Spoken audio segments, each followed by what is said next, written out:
Assalamualaikum warahmatullahi wabarakatuh. Di sini saya Rangga Yudhistira akan mempresentasikan Hemoptu pada saat ini. Eh, kita ketahui bahwa Hemoptu ini adalah suatu didefinisikan sebagai ekspektorasi darah sendiri atau bercampur dengan mukus dari saluran pernafasan bagian bawah. Jadi sehingga 10% pasien penyakit paru kronis, 0,1% dari semua pasien rawat jalan per tahun. Jadi hampir 0,2% dari semua pasien rawat inap per tahun. Hemoptysis sendiri itu adalah suatu keadaan darurat yang berpotensi mengancam jiwa dan membutuhkan diagnosis dan pengobatan yang cepat. Sehingga lebih dari 90% hemoptu dapat sembuh sendiri, namun diagnosis dan pengobatan hemoptysis masif itu masih menantang. Sehingga penanganan hemoptu itu harus sangat cepat ya. Nah, di sini kita bisa mengklasifikasi bahwa hemoptu itu dibagi menjadi dua, ada yang non-masif dan masif. Apa yang dikatakan dengan non-masif? Non-masif itu apabila kurang dari 100 ml per 24 jam. Apabila dia dikatakan masif, dia lebih dari 600 ml per 24 jam. Di sini kita bisa menjadi klasifikasi eh, batu darah menurut Purcell berdasarkan jumlah darah yang keluar. Ini harus kita benar-benar kita ketahui bahwa hemoptu itu ada derajatnya ya, ada derajat satu yaitu blood streak atau hanya sebuah bercak darah. Sehingga kita kalau anamnesis kita tahu berarti itu derajat satu. Dia dikatakan derajat 2 apabila dia 1 sampai 30 ml, derajat 3 30 sampai 150 ml, derajat 4 150 sampai 500 ml. Jika dia dikatakan masif apabila lebih dari 500 sampai 1000 ml atau lebih. Jadi derajat jumlah darah itu harus benar-benar kita ketahui bahwa seperti ini yang menurut Purcell kriteria. Nah, berdasarkan usia, berdasarkan usia penderita, Purcell membagi penyebab hemoptysis menjadi kalau pada anak-anak dan remaja itu biasanya eh, bronkiektasis, stenosis mitral. Apabila dia umur 20 sampai 40 tahun, biasanya itu adalah bisa tuberkulosis, yang kedua bisa bronkiektasis, yang ketiga stenosis mitral. Apabila dia umur lebih dari 40 tahun, kita curigai bisa adanya karsinoma bronkogenik, bisa tuberkulosis, bisa bronkiektasis. Ini adalah berdasarkan usia dari anak-anak dan remaja bahkan lebih dari 40 tahun.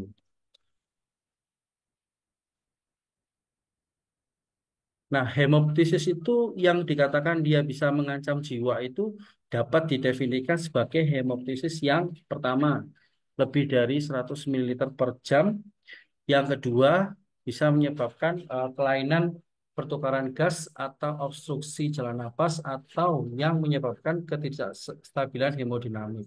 Itu maksudnya ketidakstabilan hemodinamik yaitu sudah mengganggu gangguan dari vital sign, kemudian saturasi oksigennya. Nah, itu harus kita waspadai karena itu dapat mengancam nyawa atau mengancam jiwa.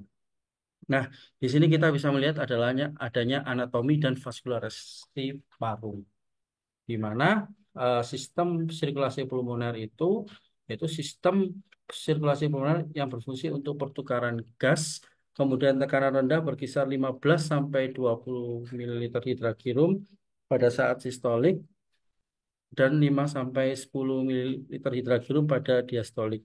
Kemudian mensuplai darah untuk bronkiolus terminalis dan alveolus. Nah, kalau ini adalah sistem sirkulasi bronkial, itu yaitu pemberian nutrisi pada paru dan saluran pernafasan. Kemudian yang kedua, tekanan sesuai dengan tekanan darah sistemik. Yang ketiga, variasi sirkulasi bronkial sangat beragam. Kemudian ada cabang dari aorta descendant. Kemudian sumber perdarahan pada batu darah itu sumbernya biasanya berapa persen? 90% itu biasanya berdasarkan sumbernya itu dari sirkulasi bronkial, yaitu 90%, di mana sistem sirkulasi bronkial memegang peranan penting dalam patofisiologi batu darah karena memperdarahi sebagian besar jalanan nafas. Kemudian sirkulasi pulmoner sekitar 5%. Nah, kemudian kita bisa lihat di sini dari hemoptu sendiri itu ada penyebabnya. Apabila dia dari infeksi, itu biasanya dia dari abses paru, Misetemia, necrotizing pneumonia, bisa parasit, jamur, tuberkulosis paru, dan virus. Apabila dia dari kelainan paru itu sendiri, biasanya itu adanya bronkiektasis, kemudian emboli paru, fibrosis kistik, dan emfisema bulosa. Kemudian kalau etiologi dari neoplasma bisa jadi kanker paru, adenoma bronkial, dan metastasis kanker. Kemudian yang terakhir yaitu kelainan hematologi, biasanya dia disfungsi trombosit, trombositopenia, disseminated intravascular coagulation atau DIC. Kemudian apabila dia sumbernya dari kelainan jantung, itu biasa kita berpikir yaitu stenosis mitral, endokarditis trikuspidal. Kemudian kalau dari kelainan pembuluh darah, bisa hipertensi pulmoner, malformasi arteri vena, aneurisma aorta. Kemudian adanya trauma, bisa jadi jejak torak, ruptur bronkus, kemudian emboli lemak. Kemudian kalau dia dari iatrogenik, itu biasanya akibat dari tindakan bronkoskopi, biopsi paru, kemudian adanya kateterisasi Schwann-Ganz dan limfangiografi. Kemudian etiologi dari penyakit sistemik sendiri itu bisa sindroma Goodpasture, sistemik lupus erythematus, vaskulitis, dan idiopathic pulmonary hemosiderosis. Kemudian obat atau toksin itu biasanya antikoagulan, penisilamin, kokain, aspirin. Kemudian lain-lain biasanya endometriosis, bronkolitiasis, fistula bronkopleural, benda asing, hematosis kriptogenik maupun amiloidosis. Nah, di sini dari kita bisa melihat bahwa hemoptu itu ada patogenesisnya ya, yaitu yang pertama ketika sirkulasi paru terganggu pada penyakit tromboemboli, gangguan vaskulitis atau pada vaskovastrisi hipoksia, maka bisa menyebabkan suplai bronkial secara bertahap meningkat menyebabkan hiperaliran di pembuluh anstomosis. Kemudian terjadinya hipertrofi dinding tipis dan cenderung masuk ke alveoli dan bronkus maka terjadinya hemoptysis. Nah, pada kasus hemoptysis berat, sumber perdarahannya itu dari arteri bronkial sekitar 90% dan pulmonalis 5% dan 5% kasus lain dari arteri sistem bronkial. Kemudian ini patogenesis, tuberkulosis, misalnya karena kerusakan susunan parenkim paru dan destruksi inflamasi lokal, kemudian timbulnya kaviti dan pneumonitis TB akut, ulcerasi bronkus, nekrosis pembuluh darah di sekitarnya dan alveoli bagian distal pembuluh darah pecah. Kemudian bisa dari ruptur aneurisma, Rasmussen sebagai penyebab batuk darah masif. Kemudian kematian akibat batuk darah masif pada penderita TB bersekitar antara 5 sampai 7%. Kemudian ini patogenesis infeksi jamur itu bisa terjadi angioinvasi oleh elemen jamur, kerusakan pada parenkim dan struktur vaskuler. Apabila dia patogenesis dari bronkiektasis itu bisa terjadi karena destruksi tulang rawan pada dinding bronkus, terjadinya abses paru, bisa jadi karena proses nekrosis pada parenkim paru dan pembuluh darahnya. Kemudian pada jantung bisa jadi stenosis mitral karena adanya peningkatan tekanan atrium kiri menyebabkan plexus submucosa vena bronchial mengalami dilatasi. Kemudian kalau yang patogenesis jadinya bronkitis kronis itu karena mukosa bronkus yang sembab akibat infeksi dan timbulnya batuk yang keras. Akibatnya di bloodstreak, kemudian kanker paru yaitu jadi proses nekrosis dan inflamasi pembuluh darah pada jaringan tumor.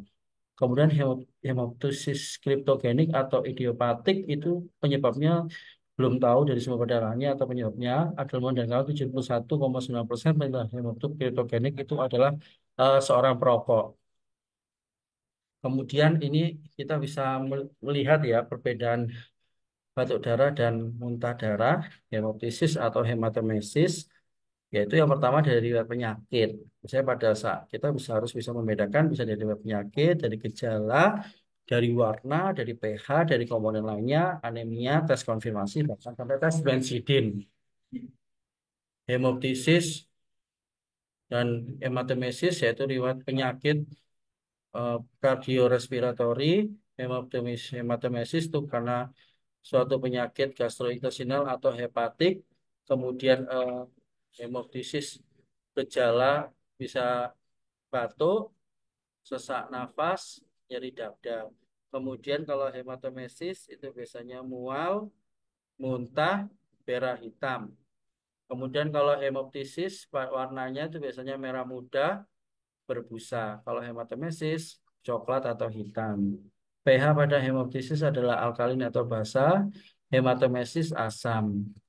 Kemudian yang terjadi komponen lain itu biasanya dari kalau hemoptimesis itu bisa sekresi respirasi, makrofag dan neutrofil. Kemudian kalau hematomesis itu biasa komponen lain itu biasanya bercampur sisa makanan. Kalau hemoptisis pada anemia itu jarang, kalau hematomesis itu sering.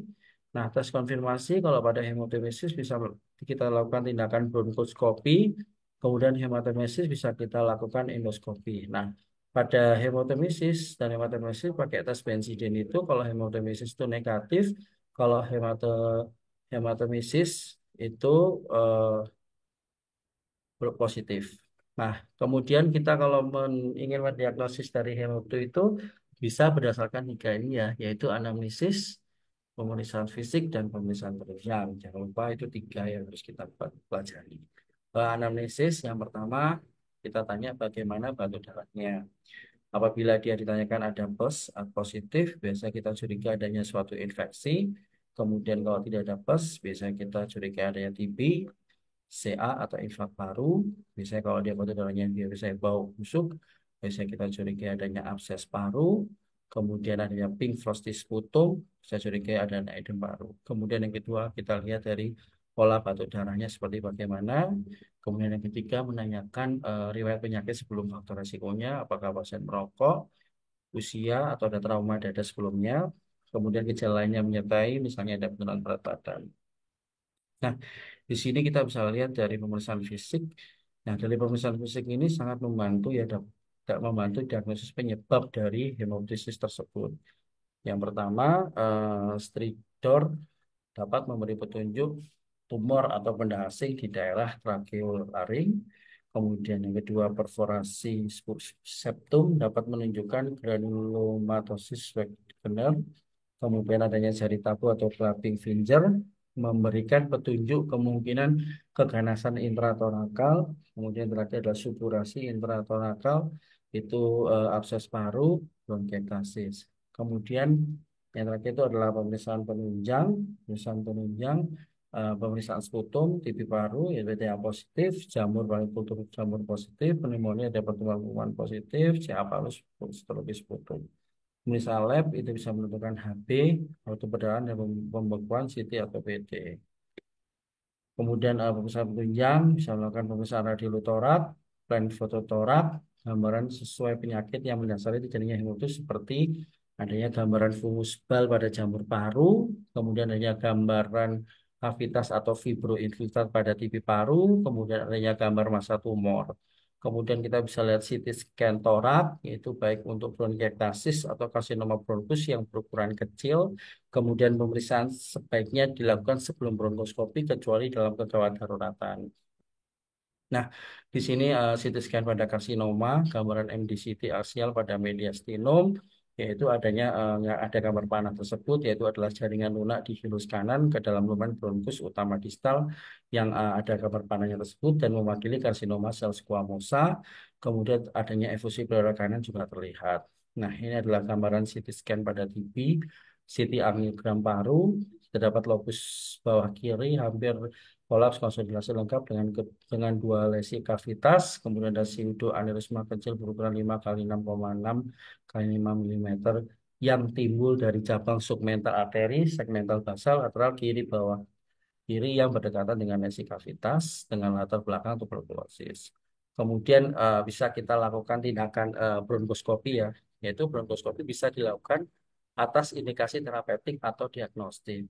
Terapeutik itu untuk menghentikan perdarahan, diagnostik untuk satu menentukan sumber atau lokasi perdarahan untuk rencana tindakan bedah, kemudian mengambil bahan bilasan atau sikatan bronkus untuk pemeriksaan laboratorium.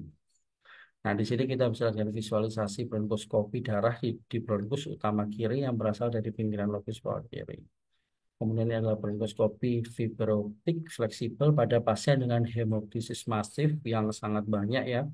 Saya yang ada gambar panah tersebut. karina dengan perdarahan aktif dari lesi endometrial terletak di distal di bronkus utama kanan. Nah, pada bronkoskopi itu nanti ada timbul komplikasi, yaitu adanya kerusakan koda vokalis, kerusakan mukosa saluran napas, efek kardiovaskular atau takiaritmia, terutama pada orang usia lanjut, pasien CAB. Kemudian bisa kita lihat di sini, yaitu pada penata laksanaan hemoptisis itu adalah eh, menjaga jalan nafas tetap terbuka dan stabilisasi penderita. Kemudian yang kedua menentukan lokasi perdarahan. Kemudian yang ketiga memberikan terapi sesuai dengan penyebabnya. Kemudian mencegah resiko berulangnya hemoptisis. Kemudian penderita dengan hemoptisis masif harus dimonitor dengan ketat di instalasi perawatan intensif. Kemudian langkah yang pertama menjaga jalan nafas dan stabilisasi penderita. Yang pertama itu menenangkan dan mengistirahatkan penderita, kemudian memberikan suplementasi oksigen yang cukup, kemudian instruksi cara membatukan darah dengan benar sehingga pasien tidak takut untuk membatukannya. Yang terakhir itu resistensi cairan dan bila perlu transfusi. Jadi pada prinsipnya bahwa kita meyakinkan ke pasien bahwa membatukan darah dengan benar sehingga pasien itu tidak ragu atau tidak takut untuk membatukannya. Kemudian penderita dengan keadaan umum berat dan refleks batuk kurang adekuat, maka dilakukan posisi penderita Trendelenburg, yaitu gunanya untuk mencegah aspirasi darah ke sisi yang sehat. Kemudian Lasansia itu mencegah mengedan. Kemudian bronkoskopi serat optik lentur untuk evaluasi, melokalisir perdarahan dan tindakan pengisapan atau suctioning. Kemudian kita lakukan langkah yang kedua, kita lakukan